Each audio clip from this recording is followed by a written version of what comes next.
We're talking about designing the ultimate outdoor kitchen environment, really creating a space that feels less like an add-on and more like a complete, vibrant extension of your home and, well, your life. Exactly. And the material we've been looking at, it makes it crystal clear that this isn't just about, functionality. It's about crafting an experience. Right.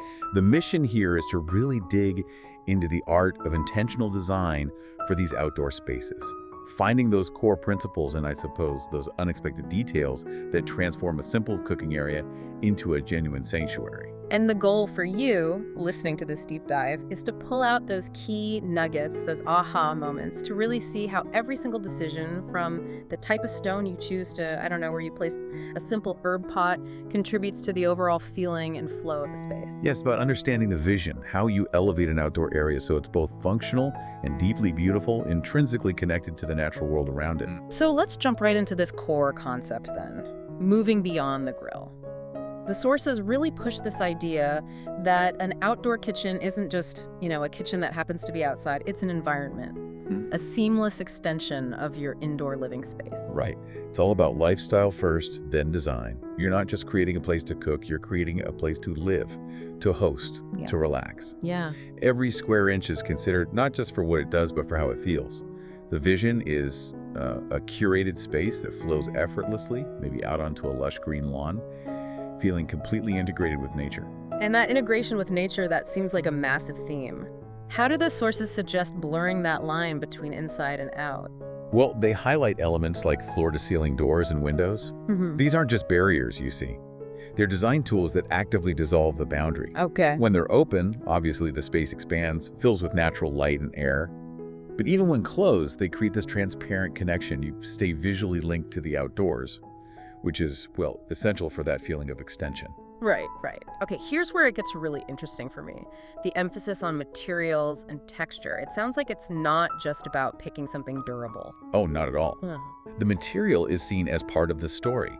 Textured surfaces, like, say, a hand-chiseled stone island, or maybe a wall finished with textured lime plaster. Lime plaster. Yeah, it's a traditional finish, creates subtle depth and variation. These aren't just visually appealing, they invite touch. There's a strong focus on natural materials, wood, stone, certain ceramics, precisely because they gain patina over time.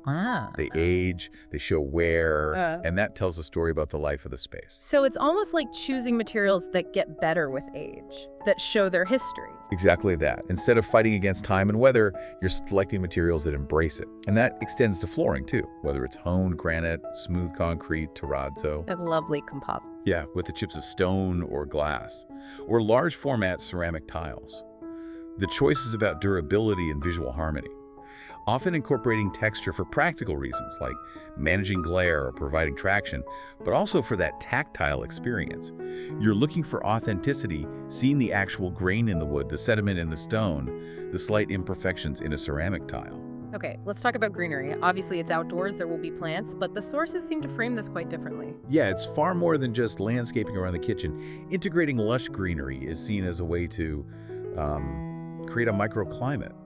It softens the necessary hard surfaces of the kitchen structure itself, and it promotes a sense of well-being just by being there.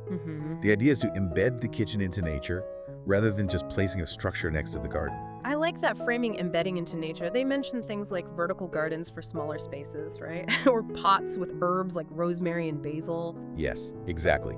Those specific details bring it to life. Trailing ferns in ceramic pots too, for fragrance and function. And the lawn itself is considered a design element, a visual anchor, a recreational zone, even a surface that reflects light back into the space. And vertical planting. Yeah, that's particularly interesting for defining zones. It creates a sense of separation or enclosure without using solid walls that block light and air. Storage is another element that can feel purely utilitarian, but the sources seem to treat it as a real design opportunity. It absolutely should be. I mean, weatherproof cabinets are a necessity, whether built into a structure or under an island.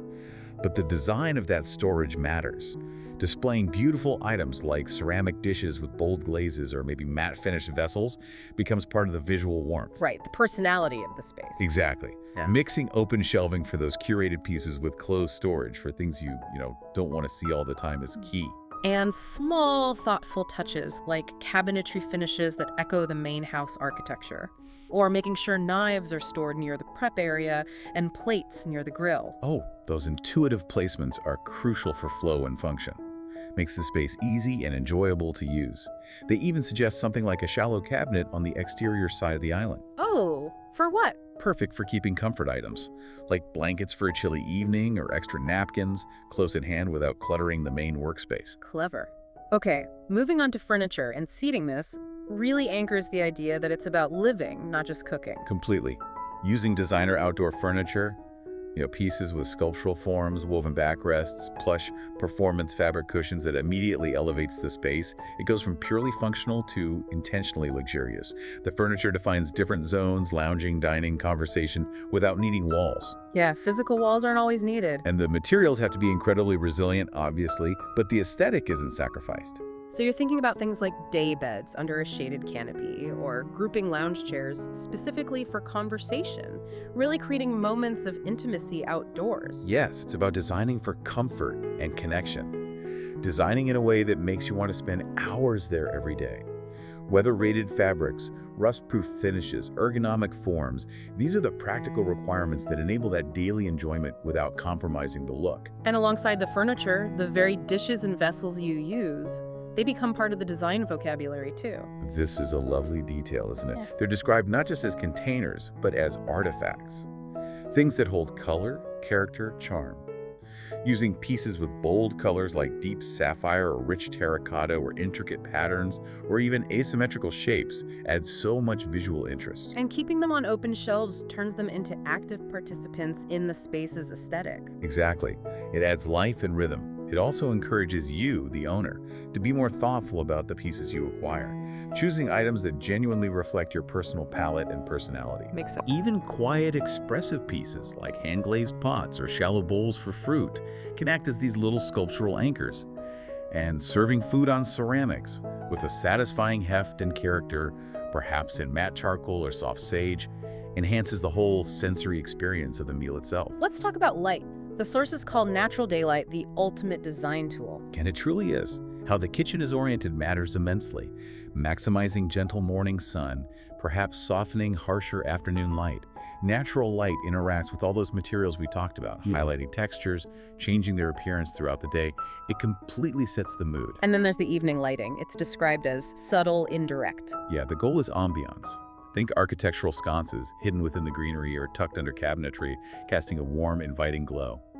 The sources advise against harsh overhead lights or fans, Right. aiming instead for light that flatters both the food and the people in the space. So a layered approach then. Precisely. Different layers of lighting based on mood and function.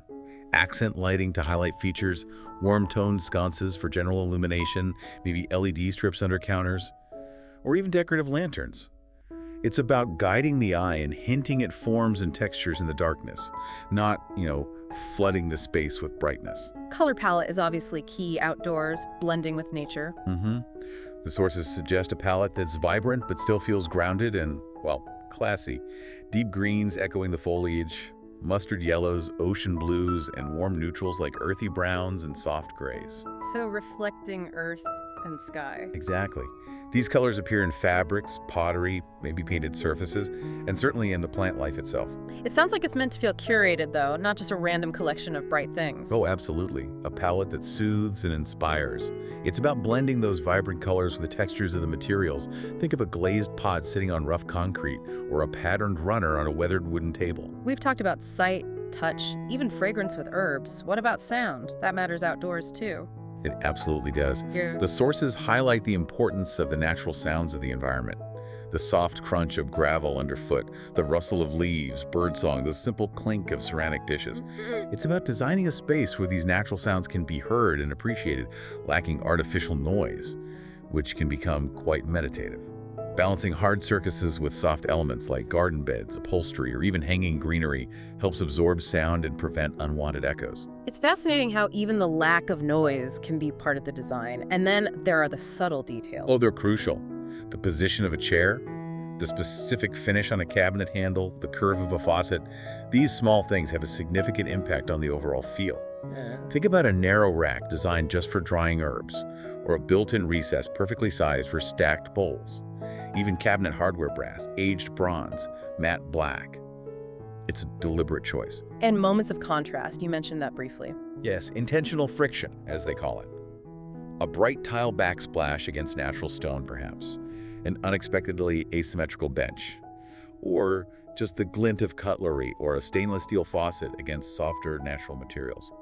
These aren't jarring. They're carefully placed moments that add energy and visual interest without disrupting the overall harmony. This seems tied into designing for behavior and flow, thinking about how people actually use the space. Exactly.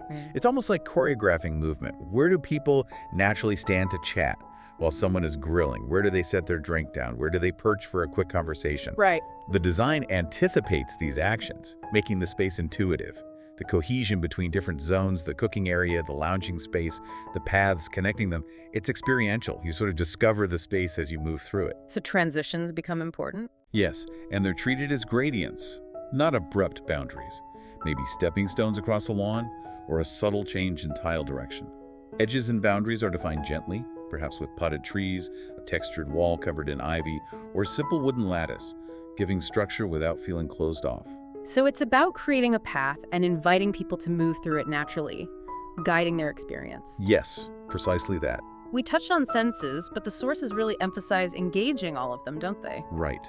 Beyond sight, touch is paramount. Surfaces designed to be felt, materials that respond to weather and age, like wood that gets softer or stone that warms in the sun. Fragrance is layered in, not just from cooking, but from intentional planting, like lavender or basil, or the scent of warm wood smells deeply connected to memory and place. And water features are included in this sensory experience. Yes. Even something simple like a trickling fountain, a reflective pond, or just a beautiful basin of water invites a moment of stillness. Water adds a gentle sound element. It catches the light, and its very presence can anchor the space, its form echoing the overall design language. Designing for adaptability and resilience sounds, well, very practical. It's essential for an outdoor space, isn't it? Can it comfortably host a large gathering, or feel intimate enough for just two people? Modularity helps with this, allowing reconfiguration without visual clutter. Movable elements, like furniture or planters on casters, add flexibility. And climate responsiveness, that must be key. Crucial. Thinking about shading for hot days, choosing materials that handle heat and drying well, ensuring proper drainage for rain. The materials and color palette should also have a timeless quality that allows the space to feel welcoming and beautiful across different seasons, perhaps layering in different textures seasonally. Finally, this all seems to build towards the idea of emotional connection and storytelling. This is really the heart of the philosophy described in the sources, I think. Bringing in objects that carry history, perhaps local stone used in the construction, handcrafted items from a favorite artisan. These elements build narratives that make the space deeply meaningful and personal. So the kitchen itself becomes a character in the story. Absolutely. It's a host, a co-creator of the experiences you have there. The design is about reflecting your values, your rhythm, your essence. It's not just about aesthetics or function in isolation. It's about creating a space that resonates with you on an intuitive level, designed with real care. So if we connect this back to the bigger picture, this vision of an outdoor kitchen is much more profound than just, adding a grill somewhere. It's about crafting a sanctuary, a place designed for sensory engagement, emotional recharge, and grounded functionality. Every choice, from the layout down to the smallest ceramic bowl, is part of building that holistic environment. Thinking about your own outdoor space, maybe listening now, what feeling do you want it to evoke? How can you incorporate some of these ideas, focusing on intention, texture, the play of light, creating natural flow, embedding it in nature? The sources suggest, quite powerfully I think, that the greatest luxury isn't about cost or excess. It's about creating a space that genuinely nourishes you, aligns with your pace and taste, and truly supports the way you want to live. Consider how approaching your outdoor space, your outdoor kitchen, with this level of intention and care could make your daily life feel just a little bit more beautiful, a little more resonant.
If you found this video helpful or inspiring, don't forget to like, share, and subscribe to Interior Blockchain Studio for more expert design ideas, trends, and creative inspiration. Your support helps us bring you even more amazing content, so make sure to turn on notifications and stay updated with our latest uploads. Thanks for watching, and we'll see you in the next one.